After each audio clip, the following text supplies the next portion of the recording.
საფილსაკორინთლოსთან ოკუპანტებმა საბრძოლო სანგარსავლები გათხარეს, დაასრულეს სამუშაოები და ბადით შეფუთეს. ამის შესახებ ანტისაოკუპაციო მოძრაობის ლიდერი აცხადებს და ამბობს, რომ საოკუპაციო ხაზის გასწვრივ რთული მდგომარეობაა. დავით კაცარავა აცხადებს, რომ ოკუპანტები არ ჩერდებიან და ეგრეთ წოდებულ საზღვართან განლაგებულ მსგავსი ტიპის ყველა საგუშაგოს ანახლებენ. შექმნილი ვითარების გამო კაცარავა ხელისუფლებას კიდევ ერთხელ აკრიტიკებს და ოცნების მაღალ ჩინოსნებს ოკუპანტებთან ბიზნეს საქმიანობაში ადანაშაულებს. კაცარავა ხელისუფლებას მოუწოდებს, რომ ოკუპაციის ხაზთან შექმნილი მძიმე ვითარების პრევენციის მიზნით დაამონტაჟონ სამეთვალყურეო კამერები და სწორად განალაგონ საგუშაგოები. Nemruf tukан ეხლა იმყოფება ბლინდაჟი, რაზეც ჩვენ საუბრობდით, 15 ნოემბერს ჩვენ მოვახერხეთ დაფიქსირება სამუშაოებით, რომელსაც აწარმოებდა საოკუპაციო რეჟიმი, განაახლა სამუშაოები, გააკეთეს საბრძოლო სტანდარტავლები და ეხლა უკვე დიდი ალბათობით ბოლო 1 კვირა 10 დღის განმავლობაში დაასრულეს სამუშაოები და ის უკვე შეფუთული არის გამოგებული ბადით და მას მიღებული აქვს უკვე საბოლოო სახე, თუმცა ამ თუთას ოკუპანტები აქ არ იმყოფებიან, მაგრამ ის უკვე იმ ერთობლიობაში, რაზეც ჩვენ საუბრობთ, რომ ოკუპანტები ფაქტობრივად ყველა ასეთ საგუშაგოს უკეთებენ მოდერნიზებას და ასე ვთქვათ, საბრძოლო სანგარსავლებს თხრიანი, ეს ყველაფერი საკმაოდ ცუდ სიგნალებზე მეტყველებს, ჩვენ ამ შემთხვევაში შეგვიძლია მხოლოდ და მხოლოდ რეაგირება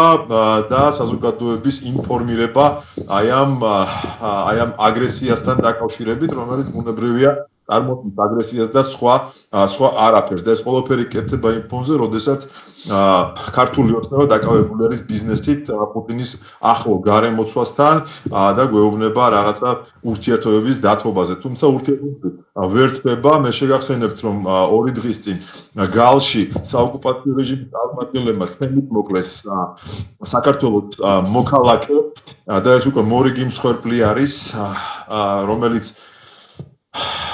რომელიც ერთადერთ რაღაცაზე მეტყველებს, რომ სამწუხაროდ აი ამ რეჟიმებთან არავით არის შმიბზიევი ეფექტური ვერ იქნება და ჩვენ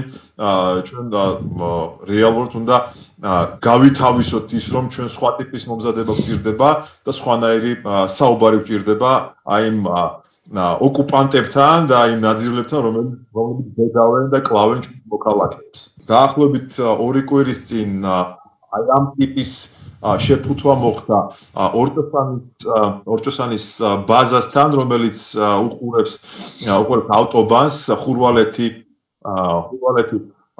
ქვემოჭალის მონაკვეთს უყურებს ეს საგუშაგო, იქაც მოხდა ესეთი ტიპის სანგრების მოწყობა და უკვე საბრძოლო კამუფლირებით შეფუთვა, ასე რომ ეს ყველაფერი სამწუხაროდ მიანიშნებს იმაზე, რომ რუსეთი აგრძელებს თავის მოქმედებებს, თავის აგრესიას, ის არ ცდილდება და ასე ვთქვათ აპირებს შესაძლოა გარკვეული აგრესიული ქმედებების განხორციელება. ჩვენ ზუსტად ვიცით, რომ საგუშაგოების სწორი განლაგება იგულისხმება სოფლის ბოლოში, ანუ საოკუპაციო ხაზსა და სოფელს შორის განლაგება ამ საგუშაგოების. კამერების სისტემების ატყობა, რომელიც ოპერატიულ ინფორმაციას მისცემს ძალოვან სტრუქტურებს ოკუპანტების გადაადგილებასთან დაკავშირებით.